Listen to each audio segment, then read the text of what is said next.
Have you in the past, followed this pattern where you have been really good, in brackets, for ages? You've followed the great diet, and then something has happened that's just caused you to boom, like binge out, and go totally all out. And then in have come the feelings of the shame and the guilt, which has caused you then to put yourself on some restrictive, severe diet, almost starving yourself. And then you've just repeated the whole cycle again. And you've wondered, how on earth can I stop? How can I get out of this just never ending binge and restricting cycle? Well, that's what I was going to talk about today, is give you some tips on what you can do so that you can break free of this binge eating and then starving cycle. So hi, I'm Vanessa McLennan, and I help people with their binge eating and eating issues by working on the inner them, but so that they can break free and have a life free from food stress. So if you would like to find out more about my videos, please click on the subscribe button and click on the bell. A lot of my clients find themselves in this cycle of, being really restrictive, but almost starving themselves, but thinking that, they're doing really well and that they can stay like this. If only they can stay like this, forever, then life would be great. But of course, events happen and issues happen and things trigger us happen, and it just causes them to binge out. And then of course they feel really, really like shameful, and in comes a lot of guilt, and it's that guilt and it's that, I've done something really bad, or I've done something, awful, and just really disappointed in themselves that they've done it again. They've totally just ruined what it is that they had going, and now they've got to start all over again. So to have that expectation that you're going to stay on this, restrictive phase, and you're going to stay almost like in some starvation diet and stay like that, I think it's just really unexpectedly high, because nothing in nature stays in one place at one time. You don't have flowers that flower 365 days a year. And that's like us as humans. We also go in ebbs and flows. Only what we want to do is go in ebbs and flows. So yeah, we are going to have, I think it's a good expectation to have that we are going to have some days where our eating is good and some days where our eating is not so healthy. But they're going to go ups and downs slightly. And what we want to get away from is these huge fluctuations of totally binging out, so you eat copious amounts of food, to then totally restricting, where you eat hardly anything, because that's just impossible to maintain. So it's finding that balance. Eat after a binge. This is so counterproductive and so against perhaps everything that you might be thinking or wanting to do.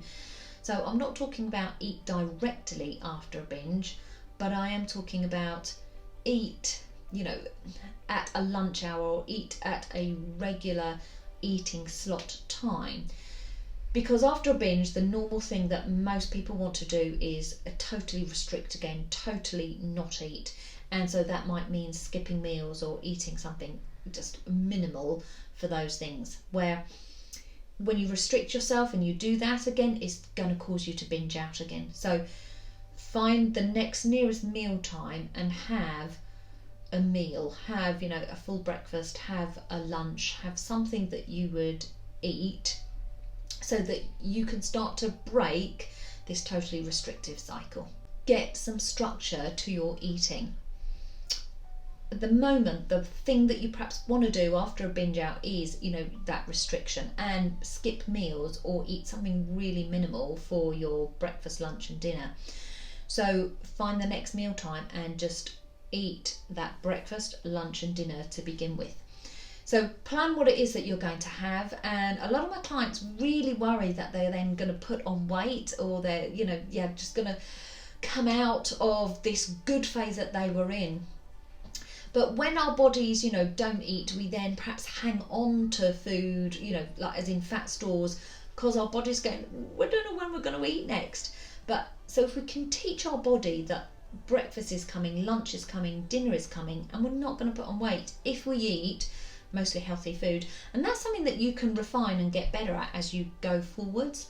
But for the moment, just get that structure, teach your body what that structure is like, and teach your brain what it's like, and then you can refine it as you go forwards. Find your triggers. If only this was as easy as it sounds, but it can be.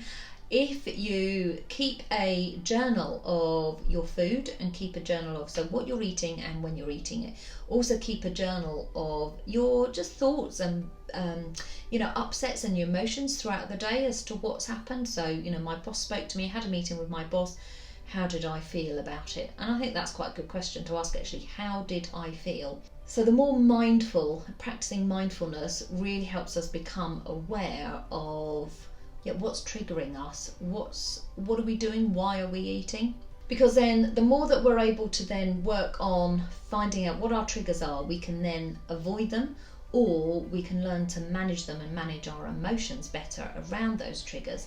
And of course then the more that we can do that, the less we're triggered, so hence the less we're likely to go off and binge afterwards. Stop labelling food either good or bad.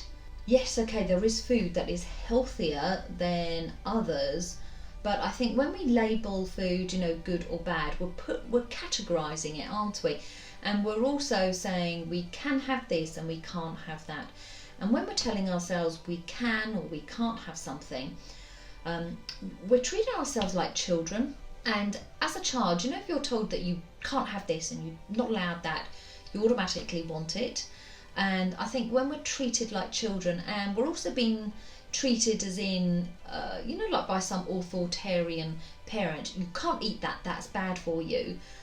We naturally want to rebel against that because we want to find out for ourselves, don't we? We're curious as children. We want to find out, well, what's that about? Why can't I have it? Well, I now want it.